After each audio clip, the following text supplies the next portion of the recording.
Iba talaga ang panahon dito sa Pilipinas. Pag uminit, sobrang init talaga. Minsan nga, may dala akong mga itlog. Nalaglag yung isa. Ay, palakang bakla, may kulangon sa dila. Anyari? Naluto! Ganong kainit yung sahig. Hehehehe. Tag-init, part 1. Lutukan chicken ka. Hehehehe.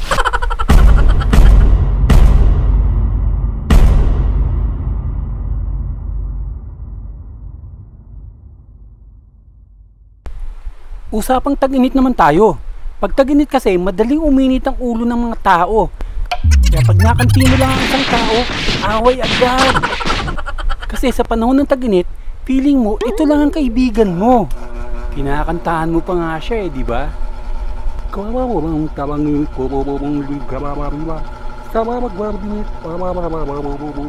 Kaway-kaway naman dyan, yung mga gumawa niyan. Pero minsan, sa sobrang init, imbis na malamig na hangin, mainit na hangin na ang binubuga ng electric pan nyo. Na halos parang apoy sa init. Buti na lang, madiskarte ako. Ay sa pagsikat ng araw ay ang pagsikat ng isang bunga na kahit kailan hindi mo pwedeng kainin. Mapakamot naman, sobrang kate, ang kate-kate. Nako, kakabilad mo sa araw yan, Momon. Kaya nagkaroon ka tuloy ng bungang araw. Tapos paggabi na, ipapaalala pa sa'yo ng mama mo kung gaano kayo naging close ng araw. Hoy Momon, maligo ka nga doon. Gabing-gabi na, amoy araw ka pa. Pero ang hindi ko makakalimutan, yun nangyari sa akin sa Bicol. Ito ay nangyari sa akin nung bata pa ako sa Bicol. Tanghaling tapat yun.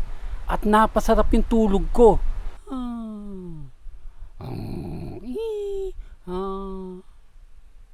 Sa lalim ng tulog ko, kahit sino tumawag sa akin, di sila magtatagumpay. Nagisingin ako syempre. Ewan ko ba, pag mainit, nakakaantok talaga. Momon, gising na, kailangan kita. Kailangan pala ako ng papa ko at wala siyang mautusang bumili ng sigarilyo niya. Pag nagpapabili kasi ng sigarilyo yun, pa isa-isa. Momon, sabi nang gumising ka na eh. Kahit anong tawag niya at kalabog sa pinto, talagang hindi ako magising. Sobrang lalim na ng tulog ko. Momon, sabi nang gumising ka na eh. Hoy Momon, gising na sabi. Epektos ang kita, makita mo. Kaya ang ginawa ng papa ko, pinatay niya yung kuryente sa kwarto kung saan ako natutulog. Boom! Nagsara ang electric pan. Wow! Ang init naman, sobra! Di kutsarain mo. Nagising akong basang-basa ako ng pawis. Kaya paggising ko, dali-dali akong bumangon. At naghubad, napakainit kasi. Momon, gising na sabi, wala akong mautusan sa tindahan. Opo, gising na po, lalabas na. Bilisan mo, Momon. Heto na, Papa. O heto pambili. Ibili mo ako ng, alam ko na yan, Paps, sigarilyo, Marlboro. Dali-dali akong tumakbo nun palabas ko. Tatakbuhin ko kasi yung tindahan, medyo malayo dito sa bahay namin yan eh. Doon pa yun sa labasan. Hoy Momon, saan ka pupunta at nagmamadali ka? Ang init-init pa naman. Heto, inutusan ako ni Papa na bumili ng sigarilyo. Napakainit nga ng araw eh. Kaya pala. Momon, wala ka bang nakalimutan? Wala naman. Heto, barya, pambili ko ng sigarilyo. O sige na, Bonok, swimming na lang tayo mamaya sa sulong.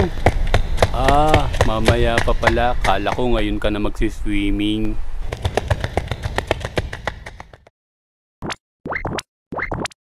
Pagdating ko sa tindahan, Aling Marie, pabili po ng sigarilyo, Marlboro, isang stick lang po. Ganun ba, Momon? Tulad ng isang stick mo? Stick ko? Ano pinagsasabi nyo, Aling Marie?